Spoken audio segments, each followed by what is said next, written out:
तो आज अपन बात करते हैं बॉन्डिंग इन मेटल कार्बोनाइल, यानी धातु कार्बोनिल। जो धातु कार्बोनिल है, इन धातु कार्बोनिल में बॉन्ड किस तरह से बनता है, तो इसकी बात करेंगे तो अपन बोलेंगे धातु कार्बोनिल में बंधन, यानी इसके अंदर बॉन्ड बनेगा वो किस तरह से बनेगा।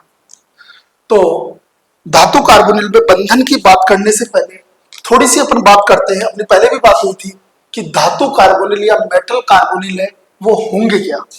तो अपन ने ये बताया था कि कार्बोनाइल तो लिगेंड होना चाहिए और होमोलेप्टिक कॉम्प्लेक्स होना चाहिए। तो अपन ये बोल सकते हैं कि कार्बोनाइल लिगेंड containing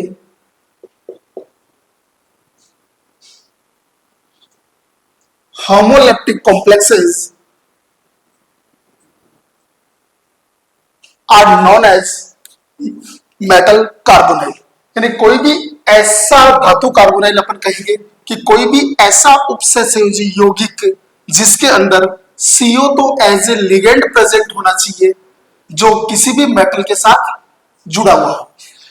तो जब भी कार्बोनाइल लिगेंड या कार्बोनिल लिगेंड किसी धातु के साथ जुड़ा हुआ होगा तब उनको अपन कहेंगे धातु कार्बोनिल या मेटल कार्बोनाइल।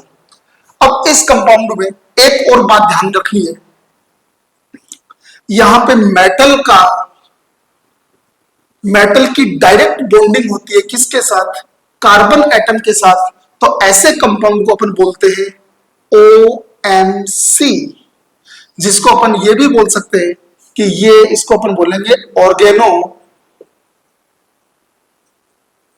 मेटेलिक कंपाउंड, या इसको अपन बोल देते हैं कार्ब धात्विक यौगिक।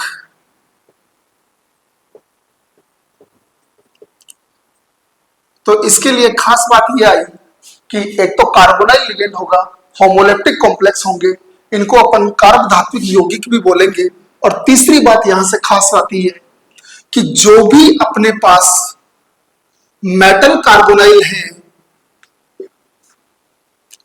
इन मेटल कार्बोनाइल में मेटल का ऑक्सीडेशन स्टेट, यानी oxidation state of metal is always 0। यानी मेटल कार्बोनाइल में मेटल का ऑक्सीडेशन स्टेट हमेशा ही क्या होगा, 0 होगा। तो अपन ने 3 बातें मेटल कार्बोनाइल के लिए बताई। पहली बात अपन ने ये बोली कि जो मेटल कार्बोनाइल होंगे वो कार्बोनाइल लिगेंड होगा उनके अंदर, और ये होमोलेप्टिक कॉम्प्लेक्स होंगे। यहां पे अपन थोड़ी सी बात ये भी बोल दें कि होमोलेप्टिक कॉम्प्लेक्सेस क्या होते हैं। तो ये होंगे अपने पास कि अगर किसी कंपाउंड में ओनली 1 टाइप्स ऑफ लिगेंड्स हैं तब अपन उसको बोलेंगे होमोलेप्टिक। इसका अपोजिट अपन बोलते हैं कि more than 1 kinds of ligands are present in a complex then it is called heteroleptic complexes. तो अपन यहाँ पे होमोलेप्टिक की बात कर रहे हैं। अब अपन बात कर रहे थे बॉन्डिंग की। तो उपसंयोजी यौगिक या मेटल का ये जो कॉम्प्लेक्स कंपाउंड है, इनमें अपन बोलते हैं कि भाई मेटल है वो लिगेंड के साथ अटैच होगा बाय द कोऑर्डिनेट बॉन्ड। तो यहां पे लिगेंड की फॉर्म में अपने पास मेटल कार्बोनाइल में है CO, जो न्यूट्रल लिगेंड है, कार्बोनाइल लिगेंड है। इसमें अपने को ध्यान ये रखना है, आपको कभी भी आपको ऐसे नहीं लिखना है। ऐसे लिखने का मतलब आपने कोबाल्ट लिख दिया है तो आपको अपने को लिखना होगा कैसे, C और O की साइज बराबर जाएगी। तो अगर इस बॉन्डिंग की अपन बात करें तो लिगेंड है वो हमेशा बिहेव करेगा as a lone pair donor, और जो मेटल अपने पास होगी वो मेटल लोन पेयर को गेन करने का काम करेगी, मतलब लोन पेयर गेनर होगी या लोन पेयर एक्सेप्टर होगी।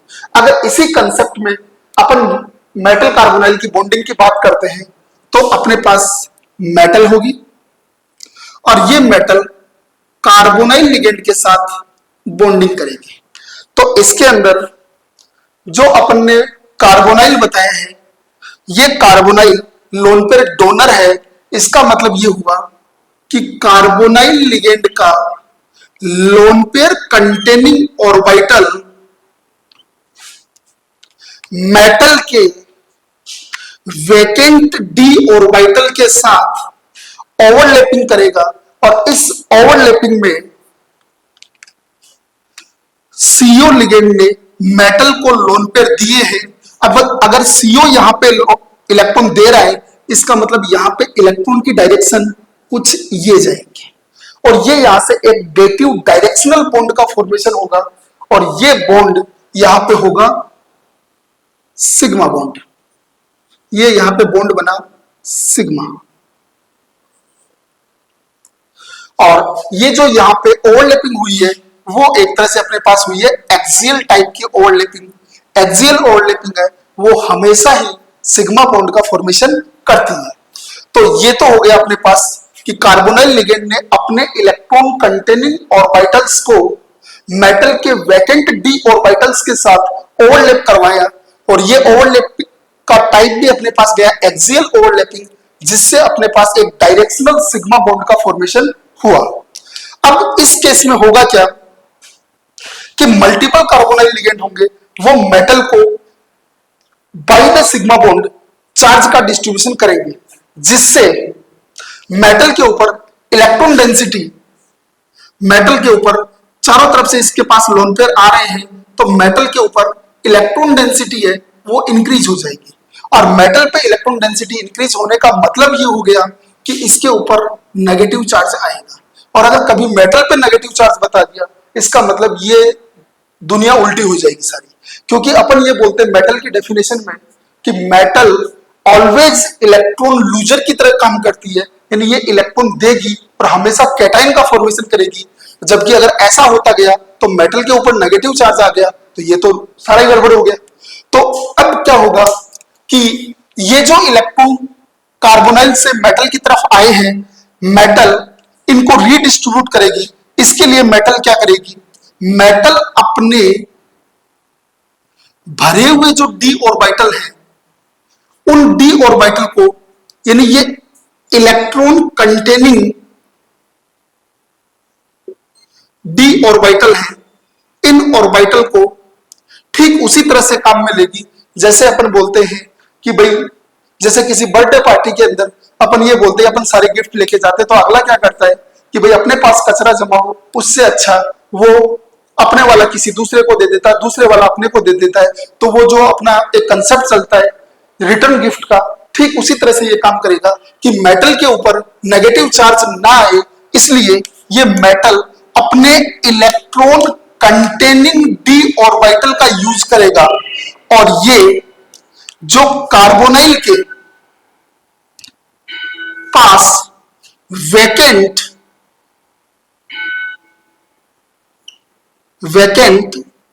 पाई स्टार एंटीबॉन्डिंग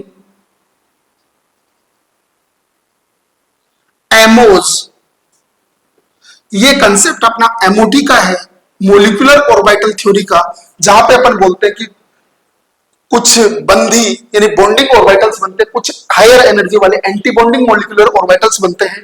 तो यहाँ पे जो pi star anti bonding molecular orbitals हैं, इन ऑर्बिटल्स के अंदर मेटल अपने इलेक्ट्रॉन डेंसिटी को रीडिस्ट्रीब्यूट करेगा, और ये जो रीडिस्ट्रीब्यूशन का प्रोसेस है, ये जो अपनी लेटरल ओवरलैपिंग है उसके द्वारा कंप्लीट होगा।